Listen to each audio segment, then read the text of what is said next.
how is money handled? What is the approach to money or parnasa, making a livelihood?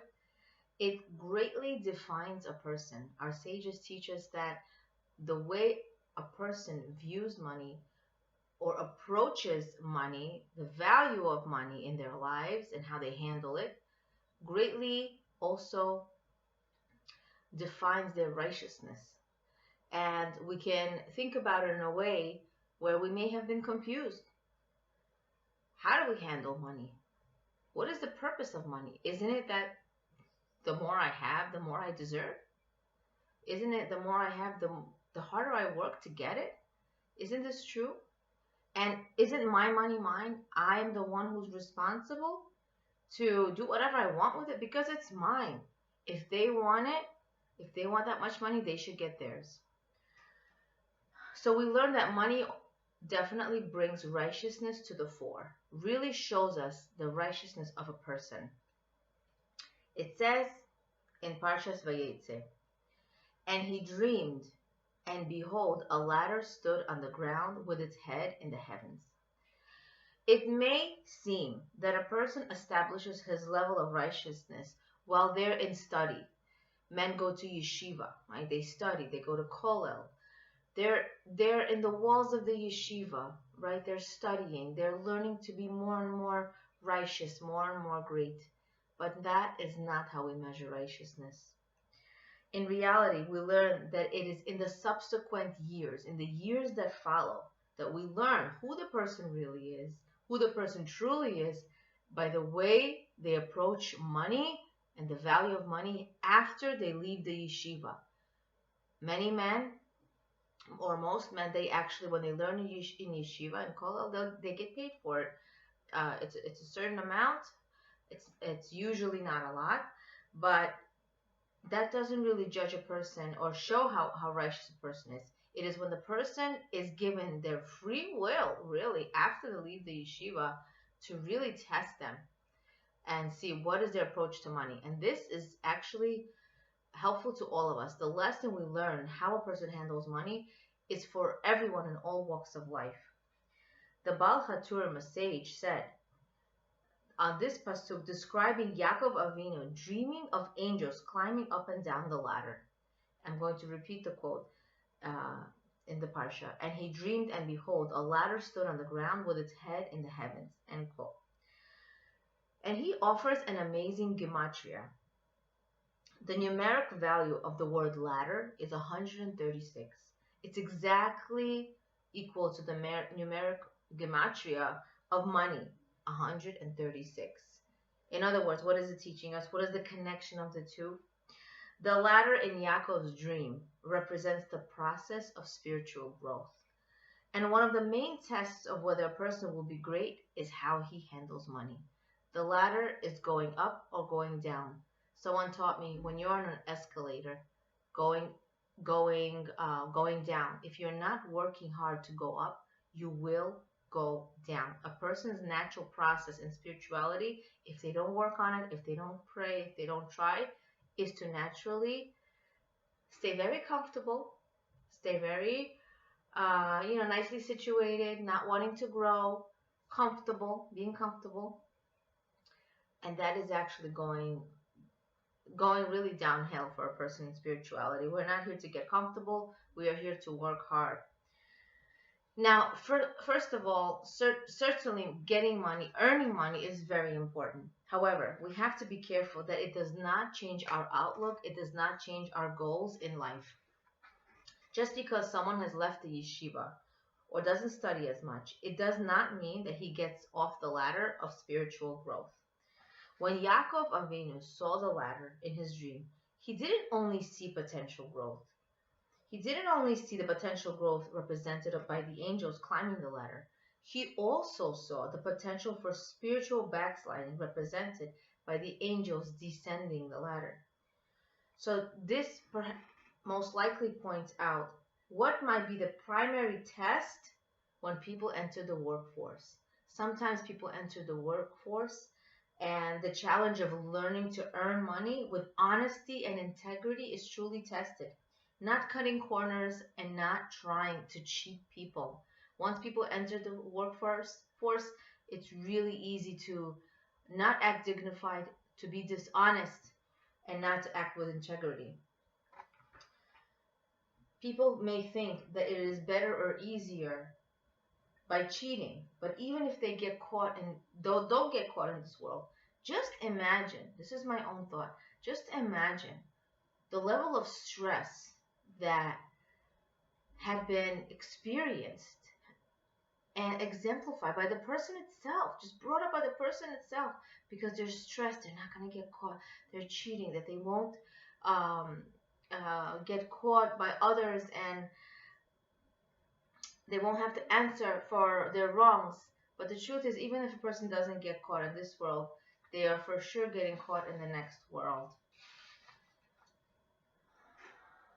There's a beautiful quote in this parsha: "Had not the God of my father, the God of Abraham, and the dread of Yitzhak been with me, you would surely have now sent me away empty-handed.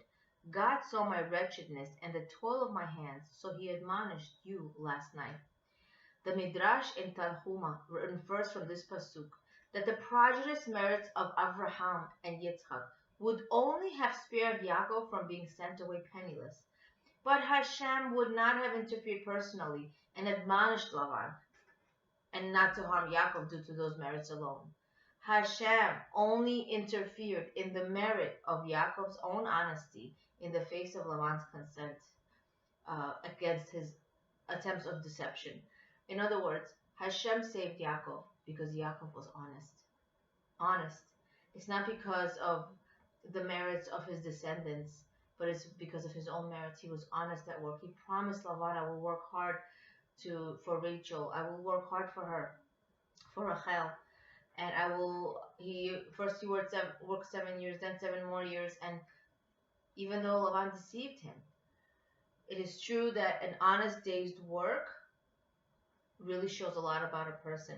The Midrash adds that we learn from this pasuk how important this honest day's work is, and that a person should not seek to indulge in the various pleasures of this world without working hard. Rather, he should put an effort and integrity and honesty and positive thoughts, because whatever is mine will eventually find me. Why do people cheat? Why do people try to get more than their share? Why are people jealous? Because they think that Hashem made a mistake. They think, Chas v'shalom, God forbid, Hashem made a mistake. Oh, Hashem gave to them. He didn't give to me. He must have made a mistake. Hashem doesn't make mistakes. There's someone who said Hashem is a gajillionaire. He has all the money in the world, and he knows who to give it to. If I don't have it, I'm not meant to have that much or that much yet. Money is a very big test in a person. It's very hard to have a lot of money. It's a bigger test. Our tzaddikim teach us. It's very hard to be rich. It's easier to have what you need, to live a simple life. You have no worries. You're happy. You could sleep at night. But the more you have, the more you want. And the easier it is to believe that it's really coming from one's own hands. If Hashem decided to give a person a lot of money, then Hashem entrusts to this person that this person is going to be the messenger to do so much good in this world to help other people. He has to entrust it to someone else. He has to do it. However, if a person decides to think that this money is because of my own efforts, then they're really, really mistaken. And they need to understand that the money that they have is a gift from Hashem, just like anything we have. And to use it wisely, to constantly put Hashem in the picture, that Hashem gave us this money. We have to remember also that money is a means in itself. It's just an end to itself. When the value of money, the true value of money, is whatever I have has value as long as I give it away. Of course, number one, we have to take care of ourselves, our families, and of course to give it to others, to help people in our community, in other communities. It only has value when I give it away, when I use it wisely. And those mitzvot are going to meet us in the next world. A person is going to see, wow, all of these merits are in my on my account. I don't know this person. I don't know what I did here. I think this is the wrong account. And Hashem will show, yes, this is the right account. These are all the mitzvot that you did with the money that you gave away. And the person is just hopefully going to be positively surprised and overwhelmed. A person with money wants more money. We know that if they have 100, they want 200. So it's a very big test. Hashem, if a person has a lot of money, it's a big gift from Hashem as long as they use it wisely. Remember, something can be a blessing and it could be a curse. A lot of people who win the lottery, eventually they lose the money very quickly because they tend to think that they can afford anything. And they lose sight of really the bigger picture and what the money is really for. And they think they can have a limited amount of anything. But we must always keep in mind that one challenge with money is people are happy with their lives until they start comparing themselves for those who have more. A person can be very happy, but as long as they find out someone who they know has more than them, then they become unhappy. They become jealous, unfortunately. And money is a big factor that even with the most religious people, unfortunately, we're all affected. We're all affected by the value of money, especially taught by our secular society, that the more you have, the happier you'll be, the less problems you'll have. And we know this isn't true. We know that people may have a lot of money, but money does not buy health. Money does not buy happiness. Money does not buy peace of mind. So money is really meant to be used to help others. The more you have, the more you need to give away. A person who gives tzedakah, who gives charity, should be no less proud if they give $1 or $1 million. If this is how much they can give away, then they're giving Hashem nachat. They're giving Him pride. They're giving Hashem happiness because you're doing all you can with what Hashem has given you. We need to make sure that even though we may have a lot of money, we need our values to stay consistent. Values of spending time with family, of taking care of our health. A value could be seen like a pizza pie, and this is my practical tip to you.